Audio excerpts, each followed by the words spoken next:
ulit ako niyan sa pagkakabit ng balloons. Gabi na nga niyan kaya nagmamadali na ako.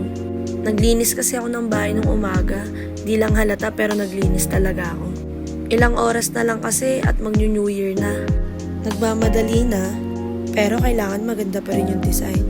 Kita nyo, ngayon lang nilalabas sa mga plastic yung prutas. Nagwawalis pala ulit ako niyan. Kasi nuknukan na naman ang kalat. Nagluluto rin kasi si mama kaya hindi maiwasan. Pagkatapos ko ayusin yung lamesa, gagawa naman ako nitong puto. Last minute na. And ito na pala yung setup namin ng New Year. Ayan na rin yung mga handa namin. Luto lahat yan ni mama. Sa bahay lang ako nag-countdown kasama yung lola ko. At kasi sila nasa rooftop. Ito, nakikapit bahay agad ako. Pero umakyat agad kami sa rooftop niya. Dito guys, di na namin kailangan bumili ng paputok. Kasi sobrang daming paputok na may ikita mo dito. Paanong angulo, kitang-kita mo lahat. Kaya nakikinood na lang kami. At ayan, tamang selfie ulit kami. Kompleto niyan. Nung mga lola kasi hindi na makaakyat. Grabe guys, sobrang dami talagang paputok niyan. At ang gaganda talaga.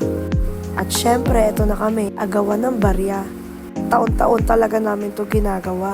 Wal mapikon, bawal umiyak. Yan, kasama ko yung mga pinsan ko yan. Kahit nagkakauntugan na kami, tuwan-tuwa pa rin kami. Ito naman yung sunod na bahay. Tipong nababato na kami ng barya sa mukha, pero go pa rin. At pagtapos kila Dada, pupunta naman agad kami kila Tita R.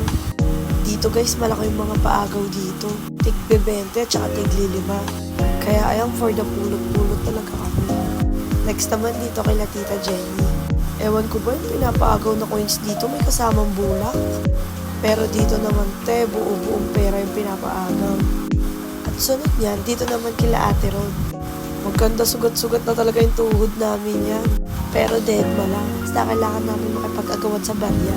Napapakamot na ako ng ulo. Sapul talaga sa ulo ko yung barya. Medyo masakit pero kay rin na yan, pera yan. At after nun, umakyat ulit kami sa rooftop. Na-games lang kami dito. Ito nga si Ninong Vic, todo explain, stress na asay kay Junjun. Kasi naman, sumasagot pero hindi niya alam yung pinapahulaan niya. At paglabas na namin, halos di na namin makita yung daan sa sobrang dami ng usok. Kala mo nasa ibang lugar kami, no? Wala nang sasakyan pero merong iilan pala. Pero grabe talaga yung usok niyan, akala mo fog. Nakakatakot din kasi ang daming paputok sa kalsada. More lakad kami para maganap ng yelo. Umagahan naman, nagluto kami ng mga pagkain sa ipapamigay namin. Mga tao sa kalsada, dapat talaga after Christmas yan. Yearly na namin ito na ginagawa. Pero sa sobrang daming order na, nag-decide na lang kami na after New Year namin siya gawin. Kahit maulan, go pa rin yung lahat. Ito nga yung mga kasama ko sa sasakyan. Ito si ate girl na sobrang kulit. Kahit sa madali niyan, para talagang kiti-kiti. Sabi ko nga, video lang kami, pero ayaw niya pa rin. Nagpupumiglas, kala mo naman makakalabas siya. At nag-start na nga kami. Dapat talaga guys, merong mga nakamotor. Pero ang lakas kasi ng ulan kanina, muna kami sa sementeryo. Para daanan lang yung lola at lolo namin. At nagsimula na nga kami sa pamimigay. Kanya-kanyang toka kami dyan guys. Ito nga si Tita Ina namimigay ng biskwit sa mga bata. Yung iba naman nag-aabot ng tubig. Yung iba naman nag-aabot ng pagkain. Bag ko, video-video lang. Pero hindi naman para ipakita yan. Para memories lang to. Sarap kaya balik-balikan. Ito si Kuyo. Nalalamig pero naka-electric pan. Nasa loob ng sasakyan pero naka-sombrero. Guys, paggabi na nga pala nito. Hala rin ulan.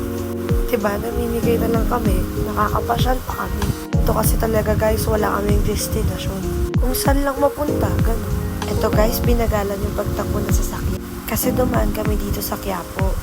Di na rin kasi kami bumaba niyan. At ito nga kami for the lafang. Guys, namimigay talaga kami ng pagkain. Pero kami, gutom na gutom na. Nung time nga na yan, walang masyadong tao sa kalsada. Nakatsyempo kami dito sa lugar na to. Ang daming bata, tsaka ang saya kaya.